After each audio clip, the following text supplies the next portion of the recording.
বাংলাদেশ বিমানের ফ্লাইট বন্ধের কারণে বিড়ম্বনায় পড়েছেন সৌদি প্রবাসী যাত্রীরা।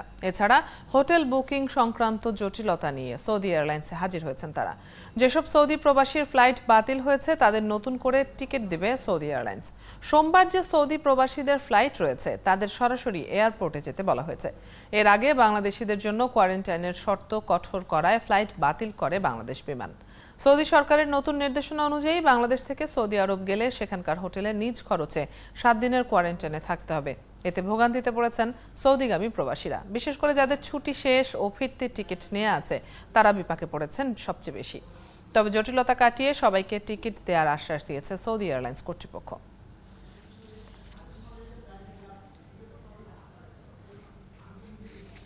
আজও সৌদিগামী যাত্রীরা নগদ টাকা দিয়ে বিমানবন্দরে হোটেল বুকিং দিচ্ছেন। তবে যাদের 2 ডোজ টিকা দেয়া আছে তারা হোটেল বুকিং ছাড়াই যেতে পারছেন।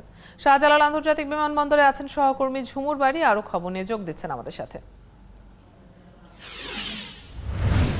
ঝুমুর, সৌদি এয়ারলাইন্সের কয়টি ফ্লাইট আজ বিমানবন্দর থেকে ছেড়ে গেছে? যারা হোটেল বুকিং সংক্রান্ত জটিলতায় যেতে পারছেন না তাদের যাওয়াটা পরবর্তীতে কিভাবে সমন্বয় করা হবে?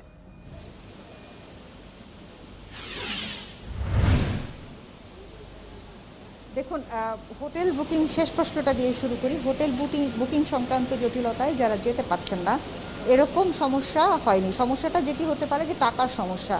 হুট করে যারা যাবেন তাদের জন্য 55,000 70,000 টাকা জোগাড় করাটা একটা কঠিন একটি বিষয়। আর তাছাড়া এই সকল এখন যারা যাচ্ছেন যে সকল কর্মীরা বা প্রবাসীরা তারা কিন্তু 2 ডোজ টিকা নেননি বা নেওয়ার কথা চিন্তাও করেননি। বাংলাদেশ থেকে সুযোগ থাকলেও গত 1 বছর 1.5 বছর ধরে বসে আছেন কিন্তু টিকা নেননি। কারণ ভেবেছেন যে টিকা নেওয়ার প্রয়োজন নেই, কোনো সরকার তো ঘোষণা দেয়নি টিকা নিতেই হবে, অথবা সৌদি আরব গেলে একবারে সেখানকার টিকাটি ভালো, বাংলাদেশের টিকা ভালো না, এ ধরনের ধারণা রেখে তারা টিকা নেননি। কিন্তু যারা 1 ডোজ টিকা নিয়েছেন তাদেরকেও এখন হোটেল কোয়ারেন্টাইন করতে হচ্ছে এবং বেশিরভাগই আমি যাদের সাথে কথা বলেছি তারা 1 ডোজ টিকা নিয়েছেন।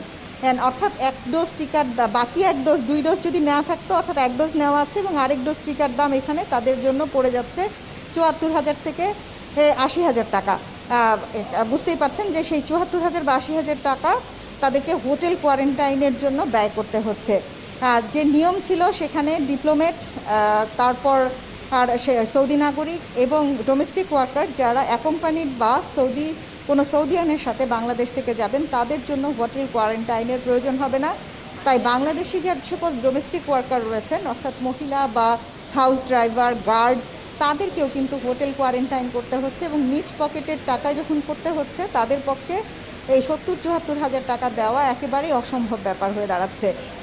যেটি বলছিলেন সমন্বয়ের যে বিষয়টি, 20 তারিখে সৌদি এয়ারলাইন্সের ফ্লাইটটি যায়নি, সেই ফ্লাইটগুলোর এখন সমন্বয় করা হচ্ছে। কারণ অনেকেই এই 74,000 টাকা বা 80,000 টাকা জোগাড় করতে পারছেন না, এই জন্য হোটেল কোয়ারেন্টাইন করতে পারছেন না, সিটগুলো খালি যাওয়ার উপক্রম হচ্ছে এবং সে কারণে কেউ এসে যদি পূর্বের টিকেটেও এখন যেতে চান হোটেল কোয়ারেন্টাইন করলে তারা হোটেল কোয়ারেন্টাইনের টাকা দিলে তারা যেতে পারছেন। এয়ারপোর্টে নগদে টাকা দিয়ে কোয়ারেন্টাইনের ব্যবস্থা করা যায়। একটি হোটেলকে নির্দিষ্ট করে দিয়েছে সৌদি সরকার।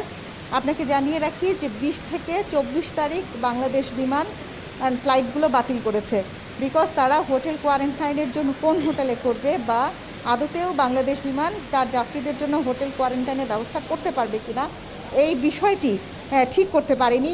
এবং আমি কিছুক্ষণ আগেও বাংলাদেশ বিমানের সাথে কথা বলেছি, তারা বলেছেন এখন পর্যন্ত তারা সৌদি সরকারের কাছ থেকে কোনো দিক নির্দেশনা পাননি। আর মাত্র একদিন যদি কালকের মধ্যেও না পায় তাহলে পরবর্তীতে কিন্তু সৌদি এয়ারলাইন্সের বাংলাদেশ বিমানের পরবর্তী ফ্লাইটগুলো বাতিল হবে। কারণ সৌদি সরকার। অনেক ধন্যবাদ ঝুমুর, আমরা অনেকগুলো তথ্য আপনার কাছ থেকে জেনে নিলাম। দর্শক, সৌদিগামী যাত্রীদের নানান সংকটের খবর জানাচ্ছিলেন সহকর্মী ঝুমুর বাড়ি।